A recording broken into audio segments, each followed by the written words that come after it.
नमस्कार मित्रों, आप सभी का एक बार फिर हिंदी पौराणिक कथाएं में स्वागत है।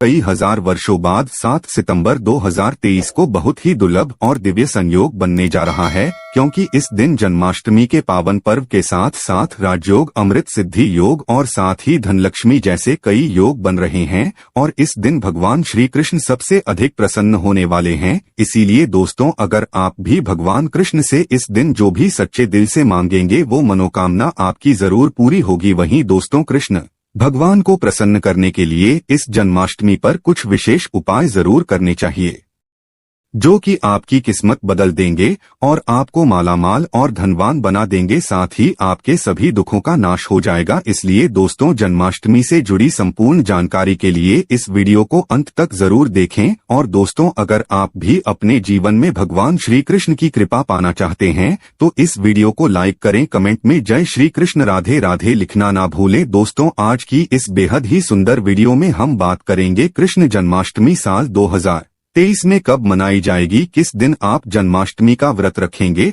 और कृष्ण जन्माष्टमी की पूजा का शुभ मुहूर्त क्या रहेगा और इस दिन आपको व्रत में क्या खाना चाहिए। इसके अलावा हम आपको बताएंगे कि जन्माष्टमी के व्रत का पारण किस समय किया जाएगा और जन्माष्टमी पूजा की संपूर्ण विधि क्या है और इस दिन वो कौन से उपाय हैं जिनको करने से आपकी किस्मत चमक जाएगी और आपकी हर मनोकामना पूरी हो जाएगी। तो आइए शुरू करते हैं। दोस्तों, जन्माष्टमी का पावन पर्व भगवान श्री कृष्ण जी के जन्मोत्सव के रूप में मनाया जाता है। भगवान कृष्ण जी का जन्म भादो मास की कृष्ण पक्ष की अष्टमी तिथि को रोहिणी नक्षत्र में हुआ था और उनके जन्म के दिन को आज भी काफी धूमधाम से मनाया जाता है। जन्माष्टमी के दिन भगवान कृष्ण की आधी रात यानी 12 बजे पूजा की जाती है और घंटे घड़ियाल बजाकर उनके जन्म की खुशियां बांटी जाती है। दोस्तों, जन्माष्टमी का पर्व मथुरा और वृंदावन में बहुत ही धूमधाम से मनाया जाता है। खासकर मंदिरों और घरों में लोग बाल गोपाल के जन्म उत्सव का आयोजन भी करते हैं और बाल गोपाल के लिए पालकी भी सजाते हैं।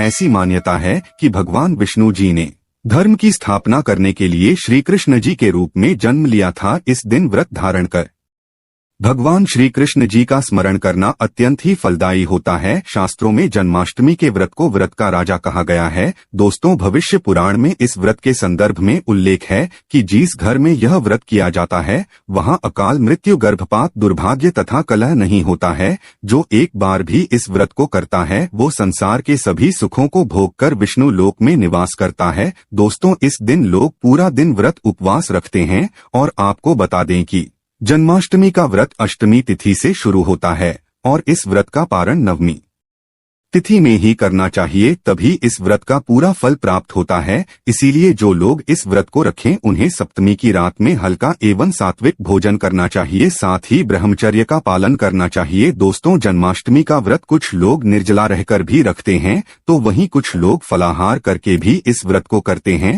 दोस्तों, जन्माष्टमी के दिन प्रातःकाल जल्दी उठकर स्नान आदि करके स्वच्छ वस्त्र धारण करें। इसके बाद पूर्व या उत्तर दिशा की ओर मुंह करके बैठ जाएं और अपने हाथ में थोड़ा सा जल, पुष्प और अक्षत ले ले और जन्माष्टमी के व्रत का संकल्प करें। इसके बाद भगवान कृष्ण जी की विधिवत पूजा करें। और दोस्तों, आपको बता दें कि भगवान श्री कृष्ण जी की पूजा निषिद्ध काल यानी आधी रात में करने की परंपरा रही है और कई घरों में रात 12 बजे भगवान कृष्ण जी का जन्म भी किया जाता है। तो जो लोग कृष्ण जी का जन्म रात में करते हैं वे नाल छेदन भी करते हैं और जो लोग नाल छेदन करना चाहते हैं तो उनके लिए बता देते हैं कि 12 बजने से कुछ घंटे पहले ही एक पत्ते वाला खीरा ले ले और उसको थोड़ा सा काटकर उसमें कृष्ण जी को बैठा दे। फिर जब 12 बजे तो भगवान को उस खीरे से बाहर निकालकर एक सिक्के की मदद से खीरे को काट दें। इसे नाल छेदन कहा जाता है। इसके बाद उन्हें सबसे पहले शुद्ध जल से स्नान कराएं, फिर उन्हें पंचामृत, दूध, दही, घी, शहद और शक्कर से स्नान कराएं। तत्पश्चात गंगाजल से भी स्नान कराएं। इसके बाद शुद्ध जल से स्नान करने के बाद उन्हें साफ कपड़े से पोंछकर उन्हें नए और सुंदर चमकीले वस्त्र धारण कराएं और उनका श्रृंगार करें। इसके बाद उन्हें झूले या सिंहासन में विराजमान करें। ध्यान रहे इस दौरान आप भगवान कृष्ण नाम का जाप करते रहें या राधे राधे बोलते रहे या श्री कृष्ण जी के किसी भी मंत्र का जाप करते रहें। अब आप कृष्ण जी की विधिवत पूजा करें, उन्हें चंदन का तिलक लगाएं, फूल माला अर्पित करें और उन्हें भोग लगाएं। भोग में आप माखन, मिश्री, पंचामृत, नारियल से बनी मिठाई या धनिया की पंजीरी का भोग लगाए हैं। ध्यान रहे उसमें तुलसी का पत्ता जरूर डालें। इसके बाद धूप दीप जलाकर भगवान श्री कृष्ण जी की आरती जरूर करें और भगवान कृष्ण जी को इस दिन झूला जरूर झुलाएं। दोस्तों, जन्माष्टमी की रात को लोग रात्रि जागरण करके भजन, कीर्तन एवं शोभा आदि भी गाते हैं। इससे आपको शुभ फल की प्राप्ति होती है। आपको बता दें कि कुछ लोग रात्रि की पूजा के बाद ही अपने व्रत का पालन कर लेते हैं और कुछ लोग अगले दिन सूर्योदय के बाद अपने व्रत का पारण करते हैं। ध्यान रहे कि आप प्रसाद खाकर ही अपने व्रत का पारण करें। दोस्तों, जन्माष्टमी का व्रत लोग अलग अलग तरह से रखते हैं। कुछ लोग इन दिन निर्जला रखते हैं, यानी दिन में पानी नहीं पीते हैं। वहीं कुछ लोग दिन भर उपवास रखकर रात को फलाहार करते हैं, जबकि कुछ लोग दिन में 2 बार फलाहार करते हैं। दोस्तों, इस दिन व्रत में आप रसीले फल का सेवन कर सकते हैं या आपके शरीर में पानी की कमी नहीं होने देंगे। तरबूज, खरबूजा, ककड़ी जैसे अधिक पानी वाले फल ले सकते हैं। अमरूद, केला और सेब भी खा सकते हैं और आप दही की लस्सी व्रत की शुरुआत से पहले पी सकते हैं। लस्सी पीने से आपको ज्यादा प्यास नहीं लगेगी। दोस्तों, जन्माष्टमी पर रात को व्रत खोलते वक्त लोग कुट्टू के आटे के व्यंजन और साबूदाने की खिचड़ी खाते हैं। ये दोनों चीजें हल्की होती है और इससे पेट भी भर जाता है, पर यह ध्यान रखें कि व्रत तोड़ते वक्त आपको बहुत ज्यादा भारी खाना नहीं खाना चाहिए, इससे गैस बन सकती है। चलिए अब जानते हैं कि साल 2023 में जन्माष्टमी का पर्व कब मनाया जाएगा। तो आपको बता दें कि जन्माष्टमी कृष्ण पक्ष की अष्टमी तिथि इस बार 6 सितंबर को पड़ रही है और यह कृष्ण भगवान की 5250वीं जन्माष्टमी होगी। ऐसे में यह 6 सितंबर को दोपहर 3:37 से शुरू होगी और 7 सितंबर को शाम 4:14 तक रहेंगी। इसलिए इस दिन सुबह 9:20 से रोहिणी नक्षत्र शुरू होगा। ऐसे में गृहस्थ सितंबर और वैष्णव संप्रदाय के लोग 7 सितंबर को इस त्योहार को मनाएंगे। दोस्तों, जन्माष्टमी के लिए इस बार शुभ मुहूर्त 46 का है, जो 12:02 से 12:48 तक रहेगा। ऐसे में इस दिन रोहिणी नक्षत्र का संयोग भी बन रहा है। ऐसे में इस दुर्लभ संयोग में जन्माष्टमी की पूजा करने से 3 जन्मों के पापों से मुक्ति मिलेगी। वहीं अगर किसी की आत्मा प्रेत योनि में भटक रही है तो उनके नाम से की गई पूजा उनकी आत्मा को मुक्ति प्रदान करेगी। इस दिन का व्रतनी संतान को भी संतान का सुख देने वाला होता है। ऐसे में इस बार जन्माष्टमी का व्रत करना ना भूले। साथ ही जो इस व्रत को शुरू करना चाहते हैं तो इस बार उनके लिए यह सबसे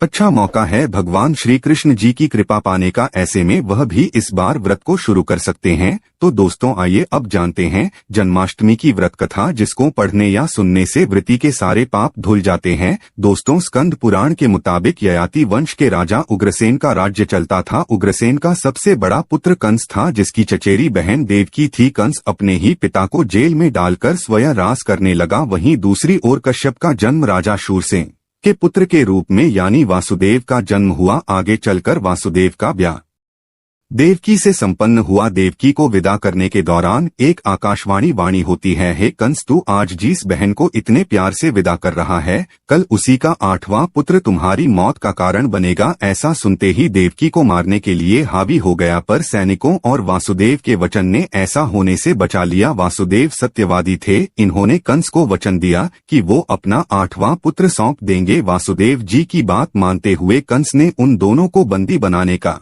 निर्णय लिया और उनके पास पहरेदार लगा दिए। इसके बाद देवकी के सारे संतानों को मारने का रण कर लिया। निश्चय अनुसार देवकी के 7 संतान द्वारा मारे गए। इसके बाद देवकी के 8वें पुत्र का जन्म हुआ। भाद्रपद माह के कृष्ण पक्ष की अष्टमी तिथि को रोहिणी नक्षत्र के दौरान मध्यरात्रि में भगवान श्री कृष्ण का जन्म हुआ था। बालक के जन्म लेते ही जेल की कोठरी प्रकाशमय हो गई। साथ ही एक आकाशवाणी सुनाई दी कि तुम बालक को गोकुल में रह रहे नंद बाबा के यहाँ छोड़ आओ, वहाँ एक कन्या का जन्म हुआ है, उसे तुम यहाँ ले आओ। ऐसा सुनते ही वासुदेव की हथकड़ियां खुल गई। वे तुरंत एक टोकरी में श्री कृष्ण को रखकर इसे माथे पर लादे।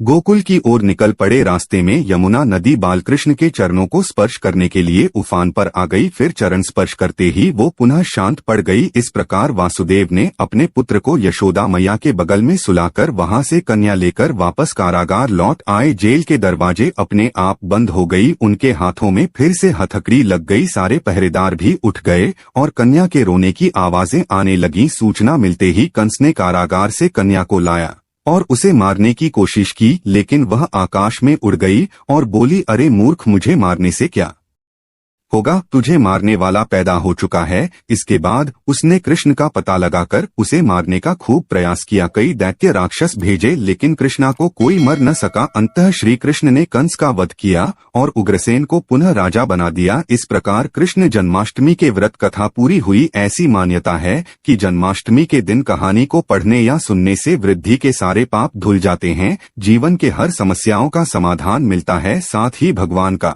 आशीर्वाद सदैव बना रहता है। तो आइए दोस्तों, आप जानते हैं जन्माष्टमी के दिन कौन से उपाय करने से आपकी किस्मत चमक जाएगी और आपके सभी दुखों का नाश हो जाएगा। सबसे पहला उपाय आपके अटके कार्यों में गति लाएगा। दोस्तों, कृष्ण जन्माष्टमी के दिन सुबह स्नान व ध्यान आदि करने के बाद घर के बाल गोपाल को नई पोशाक पहनाइए, भोग लगाएं और गोपी चंदन से श्रृंगार करें। उसके बाद पास के राधा कृष्ण मंदिर में जाकर वैजयंती फूलों की माला अर्पित करें। अगर वैजयंती फूल न मिले तो पीले फूलों की माला भी अर्पित कर सकते हैं। ऐसा करने से भगवान कृष्ण का आशीर्वाद मिलेगा और अटके कार्यों में गति आएगी। दूसरा उपाय, और इस उपाय से आपका भाग्य मजबूत होगा। दोस्तों, जन्माष्टमी के दिन बाल गोपाल को केसर, मेवा, मिश्री, साबूदाने या खीर का तुलसी दल डालकर भोग लगाएं, लेकिन ध्यान रखें कि खीर में चीन की जगह मिश्री की डली डालें। साथ ही सफेद मिठाई अर्पित करें। ऐसा करने से कान्हा की कृपा मिलती है और भाग्य भी मजबूत होता है।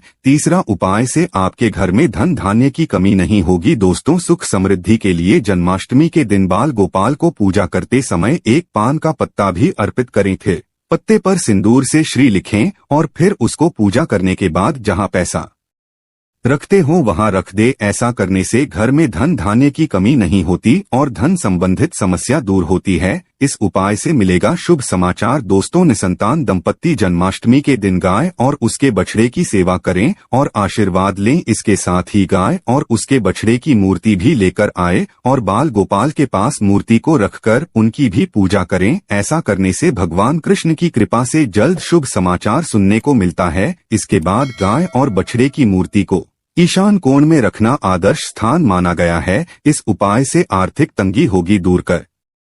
ज की समस्या से परेशान हैं तो जन्माष्टमी के दिन दक्षिणावर्ती शंख से भगवान कृष्ण जी का अभिषेक करें। दक्षिणावर्ती शंख को लक्ष्मी का स्वरूप माना गया है और लक्ष्मी पूजा में इस शंख के बिना पूजा पूरी नहीं होती। ऐसा करने से आर्थिक तंगी दूर होती है और लक्ष्मी की प्राप्ति होती है। इस उपाय से व्यवसाय में होगी उन्नति। कृष्ण जन्माष्टमी के दिन सुबह शाम 11 बार तुलसी की परिक्रमा करें और घी का दीपक जलाएं। इसके बाद 108 बार ओम नमो भगवते वासुदेवाय मंत्र का जप करें। साथ ही कपूर जलाकर उस पर थोड़ी मिश्री डाल दें और कपूर और मिश्री का दान भी करें। ऐसा करने से नौकरी व व्यवसाय में उन्नति होती है। तो दोस्तों, यह थी जन्माष्टमी से जुड़ी सभी महत्वपूर्ण जानकारियां और उपाय जिनको आपको इस बार जरूर करना चाहिए। तो दोस्तों, आपको जानकारी कैसी लगी हमें कमेंट में जरूर बताइएगा। वीडियो अच्छा लगा हो तो वीडियो को लाइक, शेयर, चैनल को सब्सक्राइब करना ना भूलिएगा। धन्यवाद।